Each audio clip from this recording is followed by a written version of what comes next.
तर नमस्कार माझ्या विद्यार्थी मित्र मैत्रिणींनो, तर परत तुमचं आपल्या व्हिडिओमध्ये स्वागत आहे. आज आपण आणखी एक प्रश्न बघणार आहोत जो लास्ट इयर पेपरमध्ये आला होता. काय म्हणते? एका गावातील 6 मुलांपैकी 2 मुलांना पोहता येतं म्हणते, म्हणजे पाण्यामध्ये स्विमिंग करता येतं. ठीक आहे. म्हणजे 6 मधून फक्त 2 ला पोहता येते. ठीक आहे. जर गावात 450 मुले असतील तर त्यामध्ये किती मुलांना पोहता येत नाही म्हणताय. ठीक आहे. बरोबर लक्ष द्या, येत नाही. म्हणजे हे पोहणारे झाले. हे जे झाले ते त्यांना पोहता येत नाही. ठीक आहे. काय करायचंय बघा, आता काय 450 पूर्ण मुलं आहे. त्याच्यातून किती होणार माहीत नाही आपल्याला. काय डायरेक्ट क्रॉस मल्टिप्लाय करायचं. ठीक आहे. किती होणार ते? आता चला 450 भागीला 6 हे किती गेले? 1, 3.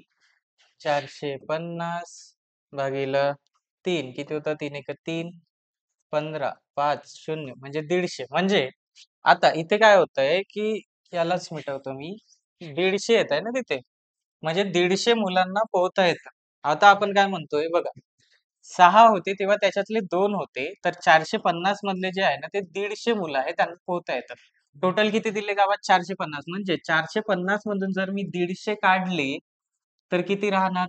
300 मुलं अशी आहेत ज्यांना पोहता येत नाही.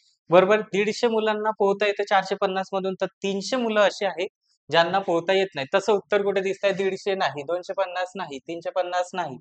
उत्तर काय आहे? 300. बघा, प्रश्न काय म्हणतोय? एका गावातील 6 मुलांपैकी 2 मुलांना पोहता येते. ठीक आहे.